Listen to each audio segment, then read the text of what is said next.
Hi friend, ఆకుకూరల పుల్లగూర. ముందుగా కడాయిలో ఆయిల్ వేసుకొని కంబాలాకు ఒక కట్ట, గోంగూర ఒక కట్ట వేసుకొని బాగా కలిపేసుకొని మూత పెట్టి మగ్గించుకోవాలి.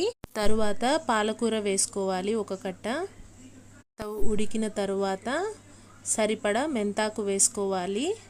ఆకుకూరలు బోన్స్కి స్ట్రెంగ్త్ ఒకసారి ట్రై చేయండి, చాలా టేస్టీగా ఉంటుంది. మరొక బౌల్లో ఉల్లిపాయ ముక్కలు, పచ్చిమిర్చి ముక్కలు, పసుపు, వెల్లుల్లి వేసి మూత పెట్టి మగ్గించుకోవాలి. టమోటో ముక్కలు, జీలకర్ర పొడి, ధనియాల పొడి వేసుకోవాలి. బాగా కలుపుకొని టమోటో ముక్కలు సాఫ్ట్గా మగ్గిన తర్వాత రుచికి సరిపడా కారం వేసుకోవాలి.